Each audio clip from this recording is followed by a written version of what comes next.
Welcome to shining stars academy.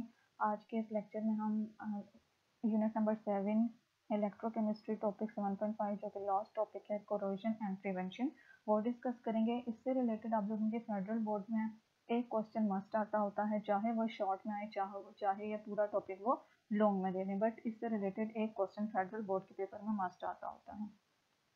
सबसे पहले आप लोगों का है डिफाइन कोरोजन। कोरोजन को हम डिफाइन कैसे करते हैं? कोरोजन क्या है? नेचुरल इलेक्ट्रोकेमिकल प्रोसेस है। ठीक है, इसका नेचुरल इलेक्ट्रोकेमिकल प्रोसेस हम इसे क्यों बोलते हैं? क्योंकि इसमें केमिकल्स इन्वॉल्व होते हैं और केमिकल्स में इलेक्ट्रॉन्स का ट्रांसफर हो रहा होता है जो कि और इलेक्ट्रॉन्स के ट्रांसफर के बाद बाइस इलेक्ट्रिसिटी जनरेट होती है, जिसकी वजह से हम इसे क्या बोलते हैं? इलेक्ट्रोकेमिकल प्रोसेस बोलते हैं। ठीक है, तो कोरोजन एक नेचुरल इलेक्ट्रोकेमिकल प्रोसेस है जो कब होता है? When a metal reacts with oxygen and moisture in the atmosphere. अगर हम अपनी एटमॉस्फेयर देखें तो इसमें बहुत सारी जो एटमॉस्फेयर है उसमें बहुत सारी गैसेस इन्वॉल्व हैं। ठीक है, गैसेस में जो कोरोजन कॉज करती है वो ऑक्सीजन और उसके साथ साथ एटमॉस्फेयर में मौजूद मॉइस्चर है। मींस जो वाटर वेपर्स एटमॉस्फेयर में मौजूद होते हैं वो और ऑक्सीजन मिलकर मेटल के साथ रिएक्ट करते हैं और मेटल की सरफेस को कोरोड कर देते हैं। ठीक है, कोरोजन जो है ये मेटल को मोस्ट स्टेबल फॉर्म में ले जाती है। ठीक है, corrosion converts refined metals to a more stable metal oxide। ठीक है,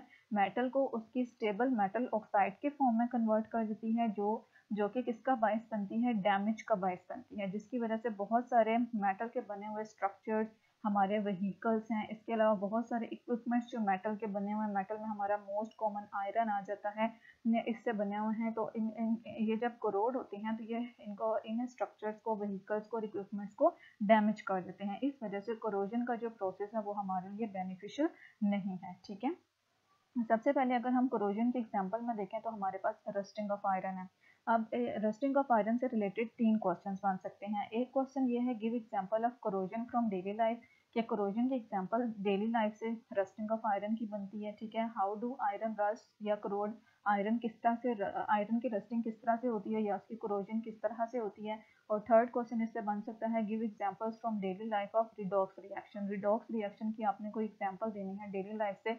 तो जो रस्टिंग ऑफ आयरन है वो भी एक ऑक्सीडेशन रिडक्शन रिएक्शन है, तो ये आप लोग उसको आंसर में भी इसकी एग्जांपल कोट कर सकते हैं। ठीक है, तो हम रस्टिंग ऑफ आयरन पढ़ने जा रहे हैं कि हमने आयरन को जंग लगा हुआ तो देखा है, लेकिन वो जंग किस तरह से लगता है अब हम वो इस एग्जाम्पल में देखेंगे। ठीक है, तो जो कोरोजन की सबसे फैमिलियर एग्जांपल है हमारे नज़दीक वो क्या है? फॉर्मेशन ऑफ रस्ट और आयरन ऑन आयरन, आयरन का जंग आलूद हो जाना। ठीक है, आप किसी भी चीज़ की कोरोजन के लिए जैसे आयरन भी क्या हो रहा है, आयरन की रस्टिंग क्या हो रही है, असल में आयरन की कोरोजन हो रही है। तो कोरोजन के लिए हमारे पास 2 रिएक्टेंट्स बहुत ज़्यादा ज़रूरी हैं जो कि ऑक्सीजन एंड वाटर हैं। अगर आयरन के करीब कहीं भी ऑक्सीजन और वाटर मौजूद है तो मीन्स आयरन कोरोड हो जाएगा, आयरन को जंग लग जाएगा। ठीक है, ऑक्सीजन एंड वाटर नेसेसिटी है for iron to rust. Corrosion is the oxidation reduction reaction. Corrosion भी क्या है? ऑक्सीडेशन रिडक्शन रिएक्शन है। अब इसमें हमारे पास हमने बोला कि ऑक्सीडेशन रिडक्शन रिएक्शन है, इलेक्ट्रोकेमिकल प्रोसेस है, तो इलेक्ट्रोकेमिकल प्रोसेस में एनोड और कैथोड का होना ज़रूरी है। ठीक है, तो वो हमारे जो आयरन हम यूज़ कर रहे हैं, ठीक है, या आयरन की जो भी हमारे पास ऑब्जेक्ट है उसकी जो सरफेस जो लेस मॉइस्चर को एनकाउंटर कर रही है, मतलब जो लेस मॉइस्चर को फेस कर रही है, जिसकी तरफ मॉइस्चर कंटेंट कम है। जैसे अगर हमने एक आयरन का ड्रम लिया है, ड्रम के अंदर वाटर फिल किया हुआ है लेकिन बाहर वाली साइड जो है वो एटमॉस्फेयर से कांटेक्ट में है, उसको कम मॉइस्चर मिल रहा है। ठीक है, कम पानी मिल रहा है, तो वो किसके, जो आउटर सरफेस है ड्रम की वो एनोड के तौर पर एक्ट करेगा, क्योंकि वो किसको फेस कर रही है? रिलेटिवली लेस मॉइस्चर को फेस कर रही है, वो एनोड के तौर पर बिहेव करेगा। ठीक है, ऑक्सीडेशन हमेशा कहाँ पे होती है? एनोड पे होती है। Therefore in this region iron will oxidise. इस वजह से जो लेस मॉइस्चर वाली सरफेस है वहाँ पे आयरन ऑक्सीडाइज हो जाएगा। ठीक है, उसकी ऑक्सीडेशन होगी, वो इलेक्ट्रॉन का लॉस करेगा और ऑक्सीडाइज हो जाएगा। ठीक है, Fe सॉलिड स्टेट में है, जब वो ऑक्सीजन और मॉइस्चर के कांटेक्ट में आएगा तो वो ऑक्सीडाइज हो जाएगा, उससे 2 इलेक्ट्रॉन का लॉस करेगा और Fe2+ फॉर्म में चेंज हो जाएगा। अब ये जो Fe2+ फॉर्म है ये फर्दर सॉलिड स्टेट में नहीं है, अब ये वाटर में या मॉइस्चर में डिसॉल्व हो चुके हैं और एक्वस फॉर्म में आ चुके हैं। ठीक है, अब क्या होगा? अनदर रीजन जो रिलेटिवली लेस मॉइस्चर वाला रीजन था मेटल का, वो तो एनोड के तौर पे बिहेव करेगा, वहाँ पे ऑक्सीडेशन होगी। Another region on the surface of the metal that has relatively more moisture act as cathode, ठीक है। लेकिन जो ज़्यादा मॉइस्चर को फेस करे, जैसे ड्रम की इनर साइड जिसमें हमने पानी फिल किया हुआ है, तो इनर वाली साइड पानी की कंसंट्रेशन ज़्यादा है जिसको वो फेस करिए, तो वो किसके तौर पे बिहेव करेगी, कैथोड के तौर पे, ठीक है। The electron release in the oxidation process, अब यहाँ पे जो एनोड में ऑक्सीडेशन जो हुई है उससे जो इलेक्ट्रॉन का लॉस हुआ है वो किसको यूज़ करेंगे, जो एटमॉस्फेरिक ऑक्सीजन है उसको रिड्यूस कर देंगे, ठीक है। मतलब एटमॉस्फेरिक ऑक्सीजन ये वाले इलेक्ट्रॉन्स को एक्सेप्ट करेगी और उसकी रिडक्शन हो जाएगी, और वो रिड्यूस होने के बाद हमें क्या देगा, हाइड्रोक्सल आयंस देगा, ठीक है। वाटर और ऑक्सीजन, इलेक्ट्रॉन, वाटर भी वहाँ पे मौजूद है, लेकिन जो ऑक्सीडेशन होगी वो किसकी होगी, ऑक्सीजन की होगी, सॉरी रिडक्शन किसकी होगी, ऑक्सीजन की होगी, और वो 4 इलेक्ट्रॉन्स एक्सेप्ट करेगा और किस में चेंज हो जाएगा, हाइड्रोक्सल आयंस में चेंज हो जाएगा, ठीक है। तो एनोड पे हमारे पास ऑक्सीडेशन होगी, Fe+2 बनेगा, और कैथोड पे हमारे पास रिडक्शन होगी ऑक्सीजन की, और हमारे पास 4 हाइड्रोक्सल ग्रुप्स बनेंगे, ठीक है। जो आयरन इस the iron forms Fe+2 ions जो यहाँ पे बने हैं, जो कि एक्वस फेस में है, अब वो एक्वस फेस मीन्स वाटर में डिजोल्व या मॉइस्चर में डिजोल्व फॉर्म है, तो वो अब एनोडिक रीजन से जो एनोड पे Fe2+ आयन बने हैं वो फ्लो कर देंगे to the cathodic region through the moisture, वो मॉइस्चर में मॉइस्चर के साथ कहाँ फ्लो कर जाएंगे, कैथोडिक रीजन में। हेयर यहाँ पे आकर वो जब कैथोडिक रीजन में पहुंचेंगे तो यहाँ पे Fe+2 आयंस फर्दर रिएक्ट करेंगे ऑक्सीजन के साथ, ठीक है। ऑक्सीजन की तो रिडक्शन हुई, वो हाइड्रोक्सल में चेंज हो गई, इसके साथ साथ जो आयरन है वो भी ऑक्सीजन के साथ रिएक्ट करेगा, और रिएक्शन के बाद क्या बना देगा, रस्ट, जंग बना देगा, और जंग का फार्मूला क्या है, Fe2O3.XH2O, यहाँ पे X H2O मीन्स वाटर की जो नंबर ऑफ मोल्स है वो वेरी कर सकते हैं, ठीक है। तो इस आयरन जो था वो लेस स्टेबल स्टेट में था, लेकिन जब आयरन ऑक्साइड बन गई Fe2O3 तो वो मोस्ट स्टेबल स्टेट में हो गई, ठीक है। तो इट मीन्स यहाँ पे क्या हुआ है कि कोरोजन क्या करती है, रिफाइंड मेटल को मोर स्टेबल मेटल ऑक्साइड में चेंज करती है, जैसे यहाँ पे उसने आयरन मेटल को उसकी आयरन ऑक्साइड में चेंज कर दिया, ठीक है। तो ये वाला क्वेश्चन आप लोगों के लिए बहुत ज़्यादा इंपॉर्टेंट है, 3 तरह से मैंने आपको क्वेश्चन बताया है, और ये किसी फॉर्म में भी क्वेश्चन पूछा जा सकता है। एक और क्वेश्चन जो आप लोगों से ऑब्जेक्टिव में पूछा जा सकता है वो रस्ट का फार्मूला है, कि रस्ट का फार्मूला क्या है, तो ये फार्मूला भी आपको आना चाहिए, ठीक है।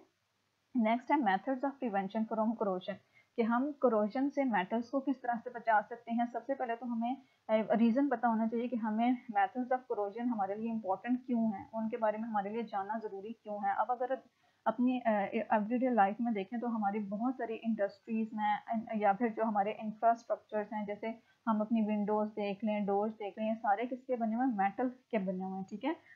इस अगर हम इनको इनको इनको इनकी केयर नहीं करेंगे, इनको कोरोजन से प्रिवेंट नहीं करेंगे, तो ये सारी चीज़ें क्या हो सकती हैं, ख़राब हो सकती हैं, कोरोड हो सकती हैं। इस वजह से हमारे लिए जो कोरोजन की अंडरस्टैंडिंग है और उसकी जो प्रिवेंटिव मेजर्स हैं, उनसे बचाव की जो तरीकाकार हैं उनको अपनाना हमारे लिए बहुत ज़्यादा इंपॉर्टेंट है।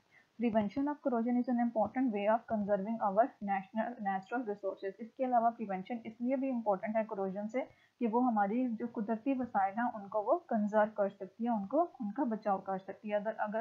अदरवाइज वो ऐसे ही रहेंगी मेटल ऑब्जेक्ट्स, तो हम अपनी जो नेचुरल रिसोर्सेज हैं उनको कॉन्टीन्यूसली खोते रहेंगे, ठीक है, उनका कॉन्टीन्यूसली लॉस होता रहेगा। अब मेथड्स ऑफ प्रिवेंशन हमारे पास 4 तरह के हैं। पहला है coating with paint, alloying, coating with a thin layer of another metal, and cathodic protection, ठीक है। कोटिंग विद पेंट भी एक ऐसा तरीका है जिसके जरिए हम मेटल की सरफेस को कोरोजन से बचा सकते हैं। जब हम किसी भी मेटल की सरफेस को पेंट से कोट कर देते हैं तो वो मॉइस्चर के कांटेक्ट में नहीं आती, मतलब मॉइस्चर उसके साथ इंटरेक्ट नहीं कर सकता, और मॉइस्चर जब इंटरेक्ट नहीं करेगा तो ऑफ कोर्स जो मॉइस्चर कोरोजन के लिए बहुत ज़्यादा इंपॉर्टेंट रिएक्टेंट है, तो वो कोरोजन के लिए अवेलेबल ही नहीं होगा, तो वो मेटल भी कोरोड नहीं होगा, ठीक है। तो कोरोजन को हम प्रिवेंट कैसे कर सकते हैं, by applying a thin layer of paint और अपॉक्सी रेजिन, ठीक है। या तो हम पेंट की लेयर भी अप्लाई कर सकते हैं, या अपॉक्सी रेजिन भी पेंट ही हैं, लेकिन ये मॉडिफाइड फॉर्म है, ठीक है, ये सिंथेटिक्स हैं, ठीक है।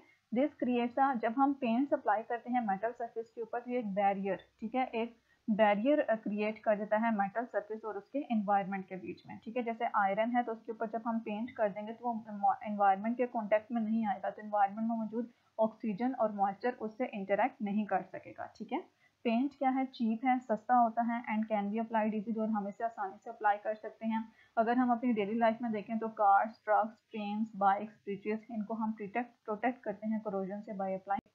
ठीक है, इन सारी चीज़ों को हम पेंट अप्लाई करके इनको प्रोटेक्ट करा सकते हैं। इसके अलावा पेंट का एक और बेनिफिट भी है कि ये विजुअल अपील प्रोवाइड करता है, मतलब जब कोई भी चीज़ अच्छे से पेंट हुई हो तो वो आंखों देखने में भी आंखों को भाती है। ठीक है, तो वो विजुअल अपील भी प्रोवाइड करता है। तो कोटिंग विद पेंट हमारे लिए चीप भी है, इजीली अप्लाई भी हो सकता है और विजुअल अपील भी प्रोवाइड करता है। और सबसे इम्पोर्टेंट ये मेटल की सरफेस को कोरोजन से बचाता है। ठीक है, एलोइंग। नेक्स्ट हमारे पास मेथड है कोरोजन से प्रिवेंशन का, एलोइंग। इसमें हम क्या करते हैं, मेटल को किसी दूसरे मेटल के साथ मिक्स कर देते हैं। ठीक है, और इस मिक्सिंग की वजह से जो इसके कोरोजन के चांसेस होते हैं वो रिड्यूस हो जाते हैं। ठीक है, it is usually done to make metal more stable. जब भी हम एक मेटल को दूसरे मेटल के साथ मिक्स करते हैं तो जो ऐसा मेटल जो जल्दी कोरोड हो जाए, उस मेटल की स्टेबिलिटी दूसरे मेटल की एडिशन की वजह से बढ़ जाती है। ठीक है, जैसे आयरन की ऑक्सीडाइज होने की टेंडेंसी रिड्यूस हो सकती है जब हम इसे दूसरे मेटल्स के साथ मिक्स करते हैं, दूसरे मेटल्स के साथ इसका एलॉय बनाते हैं। जैसे बाज़ औक़ात हम आयरन में क्रोमियम मिक्स कर देते हैं। ठीक है, adding chromium to iron forms stainless steel. ठीक है, जब हम क्रोमियम को आयरन में ऐड कर देते हैं तो हमारे पास क्या बन जाता है, स्टेनलेस स्टील बन जाता है। स्टेनलेस स्टील के बर्तन आप लोगों ने सुने होंगे, वो क्रोमियम और क्रोमियम में आयरन के अलॉय से बनते हैं। ठीक है, which is resistant to corrosion. इसमें क्रोमियम की ऑक्साइड बन जाती है और वो बहुत ज़्यादा स्टेबल होती है, जो आयरन को करोड नहीं होने देती। तो इस वजह से इस तरह से जो आयरन की कोरोजन की टेंडेंसी है वो रिड्यूस हो जाती है। तो इस तरह से हम एलॉइंग के ज़रिए भी कोरोजन किसी भी मेटल को करोड होने से बचा सकते हैं। ठीक है, इसके अलावा हमारे पास है coating with a thin layer of another metal. जैसे हम पेंट की एक थिन लेयर मेटल की सरफेस के ऊपर अप्लाई कर रहे हैं, इसी तरह से हम किसी भी मेटल की सरफेस को एक ऐसे मेटल से कोट कर देते हैं, मतलब उसकी एक थिन सी लेयर उस मेटल के ऊपर लगा देते हैं जो जिसमें कोरोजन के चांसेस कम होते हैं। ठीक है, जैसे आयरन के ऊपर हम जिंक की कोटिंग कर दें, आयरन के ऊपर हम टिन की कोटिंग कर दें, तो इससे हम आयरन को कोरोजन से बचा सकते हैं। ठीक है, मेटल्स दैट रेडली कोरोड, वो वाले मेटल्स जो जल्दी कोरोड हो जाते हैं, ठीक है, कैन बी प्रोटेक्टेड, उनको हम प्रोटेक्ट करवा सकते हैं by coating with a thin layer of another metal, के उसके ऊपर हम दूसरे किसी मेटल की थिन लेयर की कोटिंग करते हैं। ठीक है, दैट रेजिस्ट कोरोजन, और दूसरा मेटल जो हम उसके ऊपर कोट कर रहे हैं वो कोरोजन को रेजिस्ट करे, मतलब कोरोजन को प्रिवेंट करे। ठीक है, आयरन की कोरोजन को प्रिवेंट करे। और इसके लिए हम coating with a thin layer of metal के लिए हम 3 तरह के मेथड्स फर्दर यूज करते हैं, एक टिनिंग, गैल्वेनाइजिंग एंड इलेक्ट्रोप्लेटिंग। ठीक है, टिनिंग में हम आयरन के ऊपर टिन की कोटिंग करते हैं, गैल्वेनाइजिंग में हम आयरन के ऊपर जिंक की कोटिंग करते हैं, और इलेक्ट्रोप्लेटिंग में हम कोई भी ऐसा मेटल आयरन के अलावा, आयरन भी हो सकता है और आयरन के अलावा कोई भी मेटल ऐसा हो सकता है, हम उसके ऊपर किसी भी दूसरे मेटल की इलेक्ट्रोप्लेटिंग करवा देते हैं। मीन्स इसमें हम इलेक्ट्रोलिटिक प्रोसेस यूज करते हैं जिसके जरिए हम एक मेटल की थिन लेयर दूसरे मेटल के ऊपर कोट करवा सकते हैं ताकि हम उसकी कोरोजन को प्रिवेंट कर सकें। ठीक है, तो टिनिंग क्या है, एक इंडस्ट्रियल प्रोसेस है of metal plating during which the surface of metal object is coated with a thin layer of tin. ठीक है, इसमें क्या होता है कि मेटल की सरफेस को हम टिन की थिन लेयर के साथ कोट कर देते हैं, और टिन प्लेटिंग करने के लिए या टिनिंग करने के लिए हम क्लीन आयरन शीट को डिप करते हैं, मतलब आयरन को हमने प्रोटेक्ट करवाना है तो उसके लिए हम आयरन की शीट को पहले क्लीन करते हैं और उसको फिर कुछ देर के लिए डिप कर देते हैं मोल्टन टिन में। ठीक है, टिन को पिघला कर हम उसमें आयरन की शीट को डिप कर देते हैं, और उसमें डिप करने के बाद फिर हम उस आयरन शीट को पास करवाते हैं through hot pair of rollers. उसमें रोलर्स लगे होते हैं और रोलर्स के अंदर से हम शीट को पास करवाते हैं। ठीक है, टिन प्रोटेक्ट्स, और ये फिर टिन का पर्पस क्या होता है, ये आयरन को प्रोटेक्ट करता है कोरोजन से, क्योंकि टिन क्या है, स्टेबल है, ये मॉइस्चर के साथ या दूसरे किसी भी केमिकल के साथ रिएक्शन नहीं करता। ठीक है, नेक्स्ट हमारे पास गैल्वेनाइजिंग है। इस प्रोसेस में हम ऊपर वाले प्रोसेस में हम क्लीन आयरन शीट को मोल्टन टिन में डिप करते हैं, लेकिन गैल्वेनाइजिंग में हम क्लीन आयरन शीट को किस में डिप करते हैं, हॉट जिंक क्लोराइड बाथ में। ठीक है, और वहाँ पे उसे हीट करते हैं, और जिंक क्लोराइड के बाथ से निकालने के बाद हम उस शीट को किस में रोल करते हैं, जिंक बाथ में। ठीक है, पहले हम जिंक क्लोराइड बाथ में और उसके बाद हम जिंक बाथ में उसे रोल करते हैं, और कूल करा देते हैं। तो इस तरह से जो जिंक है वो आयरन की कोरोजन को प्रिवेंट करता है। ठीक है, इसके अलावा हमारे पास इलेक्ट्रोप्लेटिंग है, जो कि हम किसी भी मेटल सरफेस को किसी दूसरे मेटल से कोटिंग के लिए यूज़ करते हैं। इलेक्ट्रोप्लेटिंग एक इलेक्ट्रोलिटिक प्रोसेस है जो कि यूज़ किया जाता है to deposit a metal on another metal. ठीक है, इसका क्योंकि पुरानी जो फेडरल बोर्ड की बुक थी उसमें इलेक्ट्रोप्लेटिंग का पूरा टॉपिक था, तो आप लोगों को ये हो सकता है कि डिफाइन इलेक्ट्रोप्लेटिंग अलग से भी क्वेश्चन आता है, तो आप लोगों को उसकी डेफिनेशन आनी चाहिए। ठीक है, इलेक्ट्रोप्लेटिंग में हम इलेक्ट्रोलिटिक प्रोसेस यूज़ करते हैं to deposit one metal on another metal, एक मेटल को दूसरे मेटल के ऊपर डिपॉजिट करने के लिए।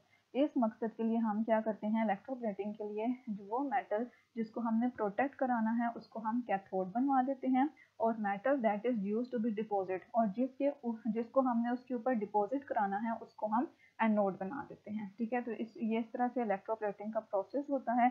जिस तरह से जो एनोड है वो ऑक्सीडाइज होकर कैथोड की जानिब जाता है, वहां से इलेक्ट्रॉन्स एक्सेप्ट करता है और कैथोड के ऊपर डिपॉजिट हो जाता है। इस तरह से एक मेटल के ऊपर दूसरे मेटल की थिन लेयर डिपॉजिट हो जाती है। ठीक है, जिसको हम क्या बोलते हैं, इलेक्ट्रोप्लेटिंग बोलते हैं। नेक्स्ट हमारे पास लास्ट मेथड है जो कि बहुत ज़्यादा इंपॉर्टेंट है, व्हाट इज कैथोडिक प्रोटेक्शन। इसका अलग से भी क्वेश्चन आता होता है, अक्सर आता होता है, आप लोगों ने बिल्कुल भी इसको लाइट नहीं लेना, बहुत अच्छे से इसको याद करना है। ठीक है, कैथोडिक प्रोटेक्शन को हम सैक्रिफिशियल प्रोटेक्शन भी बोलते हैं, क्योंकि इसमें एक मेटल खुद सेक्रीफाइस करके आयरन को प्रोटेक्ट करवा रहा होता है। ठीक है, इस मकसद के लिए हम क्या करते हैं, it is the process in which the metal to be protected. ठीक है, ये वो प्रोसेस है जिसमें वो मेटल जिसको हमने कोरोजन से प्रोटेक्ट करवाना होता है उसको हम क्या बना देते हैं, कैथोड। ठीक है, हमेशा वो मेटल जिसकी हमने प्रोटेक्शन करवानी है उसको हम कैथोड बनाएंगे, और जो इसके ऊपर डिपॉजिट कराना है या जिसके ज़रिए हम उसकी प्रोटेक्शन करवा रहे हैं उसको हम एनोड बनाएंगे। ठीक है, तो यहाँ पे हमने जिस मेटल की प्रोटेक्शन करवानी है, कोरोजन से प्रोटेक्शन करवानी है, उसको कैथोड बनाएंगे और इस मेटल को कनेक्ट कर देंगे टू एन एक्टिव मेटल। ठीक है, और इस मेटल को हम एक ऐसे मेटल के साथ कनेक्ट करेंगे जो एक्टिव मीन्स कि उसमें ऑक्सीडाइज होने का पोटेंशियल इस कैथोड के मुकाबले में ज़्यादा है, सच एज मैग्नीशियम और एल्यूमिनियम, और एक्टिव मेटल्स में मैग्नीशियम और एल्यूमिनियम आ जाते हैं। ठीक है, अब इसमें एल्यूमिनियम और मैग्नीशियम क्या है, ये आयरन से एक्टिव है। ठीक है, तो आयरन को हम कैथोड बना देंगे और जो एक्टिव मेटल्स हैं उनको हम क्या बना देंगे, वो किसके तौर पे बिहेव कर लेंगे, एनोड के तौर पे बिहेव करेंगे। ठीक है, ये एक्टिव मेटल्स जो हैं ये क्या हो जाएंगे, ऑक्सीडाइज इटसेल्फ। ठीक है, एक्टिव मेटल्स खुद को ऑक्सीडाइज कर लेंगे and saves iron from corrosion. ठीक है, ऑक्सीडाइज होने के बाद ऑक्साइड्स में चेंज हो जाएंगे और आयरन को कोरोजन से प्रोटेक्ट करवा देंगे, क्योंकि उसको हमने किससे कनेक्ट किया हुआ है, मोर एक्टिव मेटल्स के साथ। तो वो खुद तो ऑक्सीडाइज हो जाती हैं लेकिन आयरन को ऑक्सीडाइज नहीं होने देते। ठीक है, तो और इसका कैथोडिक प्रोटेक्शन का स्पेशल यूज़ कहाँ पे है, कैथोडिक प्रोटेक्शन हम कहाँ पे यूज़ करते हैं, कहाँ पे इसको एम्प्लॉय करते हैं, to prevent iron and steel structure such as pipes, tanks and oil rigs. मतलब ऐसे एरियाज में हम पाइप्स, टैंक्स, ऑयल और रिग्स जो स्टील और आयरन के बने हुए हैं उनको ऐसे एरियाज में कैथोडिक प्रोटेक्शन से हम प्रोटेक्ट करवाते हैं जहाँ पे बहुत ज़्यादा मॉइस्चर हो। ठीक है, जैसे मरीन इन्वायरमेंट, अगर हमने पानी के अंदर से कोई पाइप्स गुजारने हैं तो उन पाइप्स को हम कैथोडिक प्रोटेक्शन के जरिए उस आयरन को प्रोटेक्ट करवाते हैं। ठीक है, तो पानी के अंदर जब भी हमने आयरन को प्रोटेक्ट करवाना होता है तो हम कौन सा मेथड यूज़ करते हैं, कैथोडिक प्रोटेक्शन यूज़ करते हैं। ठीक है, इस मकसद के लिए जैसे हम अगर शिप्स वगैरह देखें, आपकी बुक में भी डायग्राम बनी है, शिप्स में क्या बने होते हैं, बार्स ऑफ मैग्नीशियम, बड़े बड़े उसकी बेस पे मैग्नीशियम के बार्स होते हैं जो कि आयरन को रस्टिंग से बचाते हैं। होता क्या है कि ये मैग्नीशियम बार्स, मैग्नीशियम चूंकि एक्टिव मेटल है, मींस ये इसके कांटेक्ट में जब भी मॉइस्चर आएगा तो ये जल्दी ऑक्सीडाइज हो जाएगा एज कम्पेयर टू आयरन। तो जब ये ऑक्सीडाइज होगा तो एक मैग्नीशियम ऑक्साइड की प्रोटेक्टिव कोटिंग बना देगा। ठीक है, जब मैग्नीशियम ऑक्साइड की प्रोटेक्टिव कोटिंग बन जाएगी पूरे आयरन के बेस के ऊपर, तो फिर आयरन को कोरोजन से ये प्रिवेंट करवा सकता है। तो इस तरह से हम कैथोडिक प्रोटेक्शन ऐसे एरियाज में एम्प्लॉय करते हैं जहाँ पे हमें पाइप्स जो हैं वो कहाँ पे किसके कांटेक्ट में होते हैं, मॉइस्ट एरियाज या फिर मेरीन इन्वायरमेंट। जैसे शिप्स वगैरह हैं तो शिप्स ने पानी पे मेरीन इन्वायरमेंट में काम करना होता है, तो वहाँ पे हम कैथोडिक प्रोटेक्शन एम्प्लॉय करके तो उसको करोजन से प्रिवेंट करा सकते हैं। ठीक है, तो this was methods of prevention from corrosion. उम्मीद करती हूँ वीडियो आप लोगों के लिए हेल्पफुल है। अगर हेल्पफुल है तो please like share and subscribe जरूर कीजिएगा। दुआ में याद रखिएगा। अल्लाह हाफिज़।